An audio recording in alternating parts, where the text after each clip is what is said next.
Throughout the years, I've gathered and collected many games, but recently I've noticed that I've only played a few of them. For this reason, I've decided that I will stop this trend and try my luck. So I have put every single playable game that I own within a random wheel that I will spin every week. And I will have to play the specific game I get for the entirety of the day. This is my Wheel of Games. My PC game library shall be out in the future when I get a decent PC. Enjoy! Welcome back, everyone. Second installment. Let's see what our second game is. Ooh, what's that?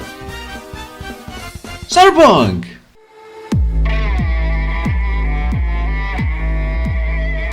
Okay, so for this particular installment, I've decided that since I've already completed CyberPunk multiple times, as it's one of my favorite games, I think I'll do a challenge run. Yeah, that seems interesting. And actually, I've thought of quite the interesting one. The challenge will be, whenever I defeat an enemy, whenever I kill an enemy, I will have to swap to any weapon they drop. If they don't drop anything, I just continue with the weapon I have. But I just have to continue swapping to the weapons that enemies may or may not drop. That's the idea. Also, additional rules. I've decided that I will only have to use the weapons that they drop, and to make it easier, I'll just dismantle the weapons that I used previously, so that I only ever have the one weapon that so I don't cheat. But I've decided that grenades and consumables are fine as long as I'm like having too much trouble. Like, grenades are the last stand if I just can't go forward in the challenge. Otherwise, I will only have the weapon that I pick up and nothing else. That said though, let's start the run. So I start off by making Justin Bieber and making it hard, yeah, and a bit British. I go on to complete the introduction. That doesn't have any elements of the run, so let's just skip through it. The only notable thing that we get from this introduction is that we meet Jackie, our soon-to-be best friend and partner for our Night City life. But next we get to the tutorial mission, where we storm a scav base in hopes of finding Sandra Dorset, our target. I kill my first enemy with stealth and find no weapon on him. I go on to kill another scav while Jackie does the same with another one, and upon searching them, I find that the one Jackie downed has a neurotoxin knife. So that is the first thing that I swap to. Next, I try to murder this man, only to find out that I cannot one-shot yet, so I down him with one punch. Finding nothing on him, I go on to do the same thing to another man. Getting only scraps from that, I go on to murder another man using the same tactic, and this one finally drops an item, a pistol, so I swap to that. Lastly, we have to fight this big bulky man that has 3 times my health bar and the ones of the scavs before him, which proves to be quite a hard fight, as I do nothing. But we take him down all the same, we rescue Sandra, and we get the hell out. Now, turns out we were being followed by some other scavs on our way home, so we take care of those guys. Finally, we get to the entrance to our district, which is being closed off by the police, and using our charm, we managed to be the last ones let in and get home. Now, after a well-deserved rest, we get introduced to the open world. Or not quite. It's actually a closed world, because as the district is closed off, we can't really go out into the full open world, but only into our district. But that doesn't matter, because this is exactly where we start building up our potential and exactly what we want to complete this run. So I decided to do some side activities first before tackling the main missions, as a way to get some XP and level up before anything else. But this was actually more helpful in another way. Instead of XP, I got served in another way by real life experience, and finding out that very hard mode on Cyberpunk is way more unforgiving than I originally thought, because I died many times trying to do these side missions, so much so that after doing like 3 of them, I decided, screw this, I'm just going head on into the main missions and stop wasting time. So we meet up with Victor, our Ripper Doc, that gives us some nice little upgrades, plus ridding us of a little virus that we got from Sandra Dorset earlier, pet the kitty, and meet back up with Jackie, who tells us that he's landed a job with Dexter Deshawn, a well-known fixer with a nice city that took a break, but is now back in the biz. And one of his requests, as of now, is having a meet. So we do, and he notifies us that he wants to conduct a heist. And from us, he wants only two things. One, that we acquire a bot that he purchased from a gang that recently had a change of leadership, which is now dubious whether they want to give us the bot or not. And two, a meet with a contact that is giving us info on the place that we need to do the heist in. So with a clear objective now, I make my way to where the gang is staying at to acquire the bot. Now let's just say the gang wasn't very happy with me barging in and expecting the bot without paying twice, so they pull out guns. Thing is, I betrayed them, kind of. Well, not kind of. I made a deal with a corporal woman before this and made their whole system go bzz. As they want our heads, we quickly get rid of them and very slowly go through the whole facility, making our way through enemies and swapping to their weapons, trying to get out, which all culminates into a final boss fight against the leader of this gang, which gets absolutely styled on. After this, we finally get out, meet up with a corporal woman, and that's step 1 of 2. Then I meet up with the organizer of the heist, which has inside information on Konpeki Plaza, which is the place that we're doing the heist in. She proceeds to show me a brain dance that contains real life footage of her within the room that we need to do the heist in, and we find out many secrets that are crucial to when we actually do the heist. Nothing really to do much with our run or our challenge, so we can skip through this. With step 2 out of 2 completed, we meet up with all the other characters and start off the heist. We get into Konpeki Plaza with a bit of issue, meet up with God. No, not him, this one. Next thing you know, heist goes south and we are the prime suspects for murdering the Emperor of Japan. Or, well, not Japan, but Arasaka, which is basically Japan. We start getting picked off as our netrunner goes down first. Me and Jackie try escaping from the roof. Finding 2 guards, we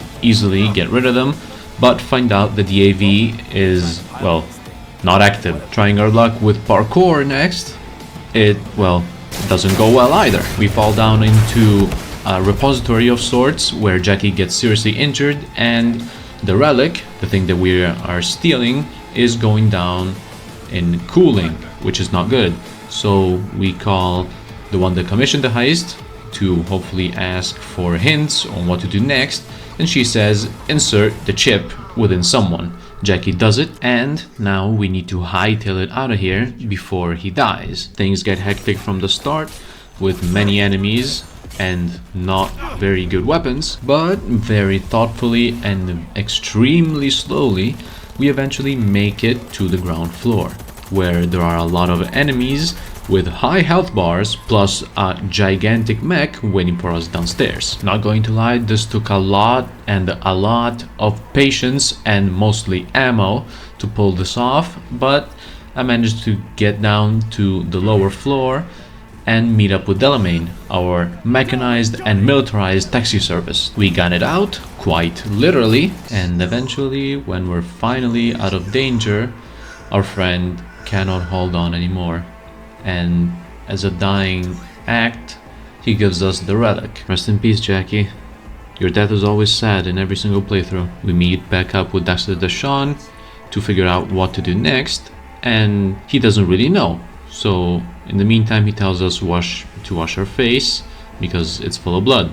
Turns out that was just a time grab to backstab us. Basically, Dexter wanted to completely wash his hands off of this heist, trying desperately to cover his tracks by offing us and severing the trail.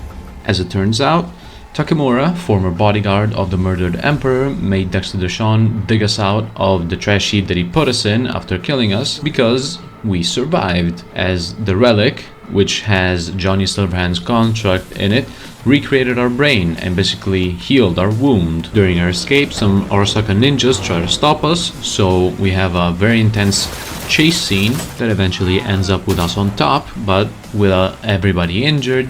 Takamura asks us if we have anybody trustworthy that can help us, and we nominate Victor. Although getting to him is another matter, as nobody is fit to drive anymore. So, as a last act before passing out again, we call Delamain, taxi service again, to try and bring us back to Victor. After blacking out and waking up multiple times within the drive, we eventually get to Victor. That fixes us and Takamura up, and a lot of time passes in between. After that, he tells us some pretty bad news. The relic that we stole contained a construct of Johnny Silverhand within it. And since we died, that relic has tried to rewrite our brain, reconstructing it. But at the same time, it was putting in the consciousness of Johnny Silverhand within a dead body, thinking it was free space. After that, Misty, Jackie's girlfriend, takes us back home, where we reminisce about Jackie for a little while, and then we go back to sleep. At night, Johnny tries to very innocently make us kill ourselves. We manage to stop him, and after this night, we finally are able to explore the whole open world and basically change our objective from being a legend and make a name for ourselves to survive. And to do that, we formulate a plan. Basically go around asking everyone. And the first stop I wanted to make was Rogue, one of Johnny's previous acquaintances and now Queen of the Afterlife, a bar that hosts mercs, fixers, and biz. The plan with her is simple. We need to track down a certain someone named Anders Hellman, the creator of the relic, so that he can maybe help us out and deactivate the thing. We pay Rogue in advance and then wait for her to actually do her job. We come back to some pretty enticing information saying that Anders Hellman, with a Kangtao convoy, a Chinese corporation, will be flying over Jackson Plains, a uninhabited and no-fly zone at the edges of Night City. But thing is, we don't really know the place very well, so we don't know how to take down the AV. To help with that, Rogue suggested that we hire the help of Panam, a nomad that is very familiar with the area. So we give Panam a call, set up a place to meet, and formulate a plan. Except, no she doesn't, because she's not willing to help unless we help her first. And to do that, we need to first get back her car and a cargo that she was carrying and lost because her partner betrayed her. So we do the sensible thing and set up a trap and ambush the people that hold the cargo by murdering them. Now, although she has her car and the cargo back, Panam is still not happy. Why? Because Nash, her previous partner that betrayed her, was not present at this meet, and she still wants revenge. So she enlists our help, and I decide why not? Let's help her out. And this would prove to be one of the biggest mistakes that I made on this run, because, well, look at this!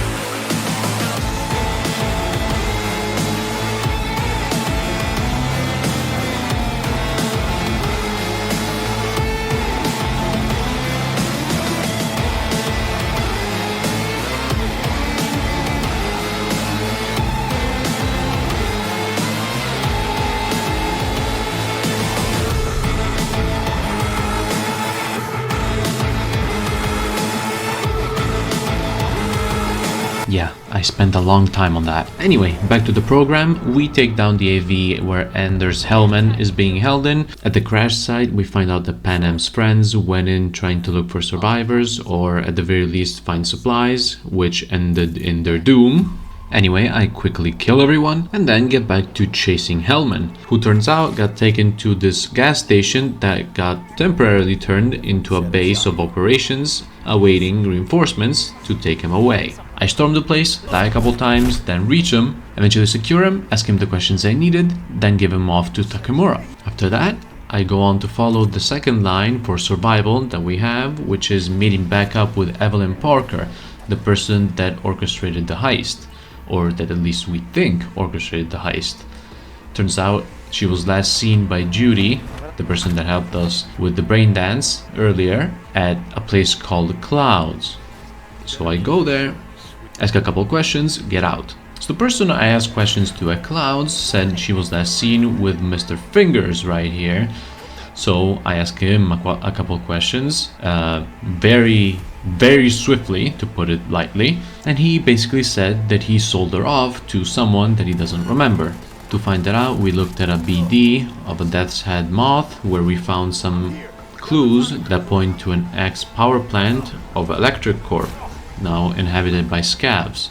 So we go in, find her, and bring her back to Judy. Now by this point, I basically had to only wait for a fixer named Mr. Hands to come back with some information that would lead me to the actual organizers of the heist to possibly bring me in contact with someone that will help me. And to do that, I needed to spend time doing other missions. That included tussling with a cyber psycho, beating on the brat, and doing Takemura's own main mission. Although that went extremely smoothly, and very soon I was in contact with the Voodoo boys, who are the actual organizers of the heist. Now, as I need their help, but they don't need mine, they first want me to do a job for them. And that entailed infiltrating into the GIM, which is the Grand Imperial Mall within Pacifica, and liberating it from a Netwatch agent that was freezing their netrunners. But before that, I had the most dreadful fight I think I've ever had in CyberPunk ever. And that was with Sasquatch, believe it or not.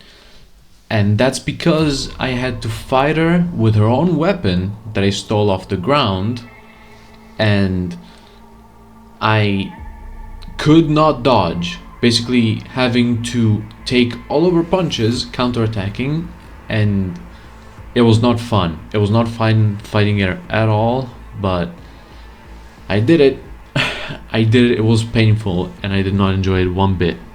Anyway, I make a deal with Netwatch because they're actually the good guys, and the Voodoo boys are actually trying to deceive me. Get back to Placide, meet my mom Brigitte, and finally enlist their help.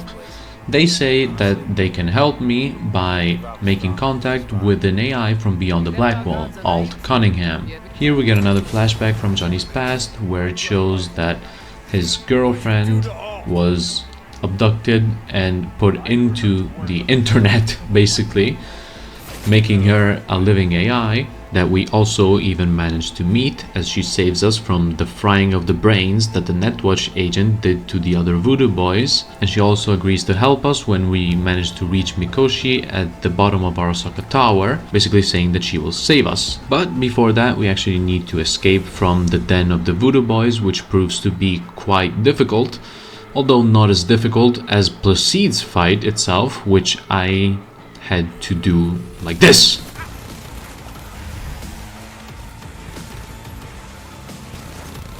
Anyway, we get out, we have another conversation with Johnny on what to do next, and finally it's time for the parade, where we need to defeat 3 snipers, Oda, the personal bodyguard of Hanako Arasaka, and then kidnap her, or, well, that wasn't in the plans, but we do. Just saying, Oda's fight was very sick, and it was 1,000 times easier than Sasquatch.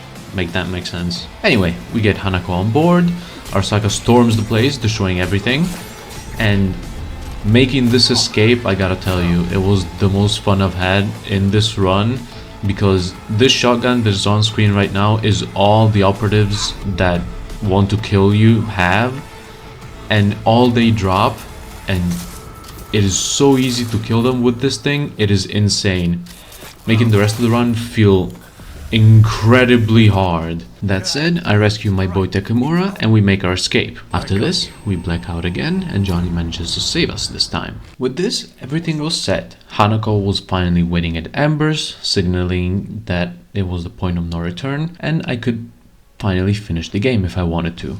But I first needed to do something else, and that is the mission Chipping In, because this mission unlocks the secret ending, Don't Fear the Reaper, which would be a poetic finish to this kind of challenge, and one that I definitely wanted to achieve. So I did. I unbugged the game as there was a bug with the data term not showing anything, then finished Chipping In. I did all the right dialogue choices and the ending was set. I could finally finish the game with the ending Don't Fear the Reaper. It was just time to end it. Time to party like it's 2023. Are not allowed on the premises. We wish you a pleasant Stay alive!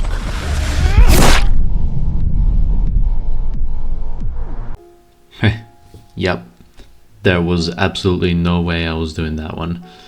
I mean, I don't think I could achieve CyberPunk's ending on very hard difficulty at that level on any ending, let alone Don't Fear the Reaper, which is the hardest one. I was barely level 20 by that, and that stems from the fact that as a game that came out from the Wheel of Games, I had to play it for a day. And although it's impressive that I managed to finish Cyberpunk in a day, it was definitely not enough for me to finish it in a proper way. I gave it my all, but unfortunately the way I finished it was with me dying. It is unfortunate, but this challenge is definitely possible if you're willing to put the actual time and effort into it. I did as much as I could, but at the end of the day, I wasn't here to actually go for a challenge in its fullest, but more, I had a day and I wanted to make it fun, because if it's not for fun, then what am I playing games for, right? I'm not trying to achieve any world records, I'm not trying to do any of that incredibly silly stuff. I'm just a little goober, I want to have fun, and this was my way of making the Cyberpunk episode. I hope everyone enjoyed it. If you did, please comment, consider subscribing, because I put a lot of effort into this, and yeah, this is very surprising that within the Wheel of Games we got Cyberpunk 2077, one of my absolute favorite games. I would put in my top 3 favorite games as the second episode. In the midst of over 300 games. That is insane to me, but we got it and I wanted to make it special. I didn't just want to make it, I don't know, I didn't just want to make it another run of Cyberpunk. I didn't want to make it a funny moments kind of thing. I wanted to make it special, and I hope you enjoyed it, because it was really fun making this, and pretty nerve-wracking. I got upset at times, but it was all in good fun. Thank you for watching. Bye bye.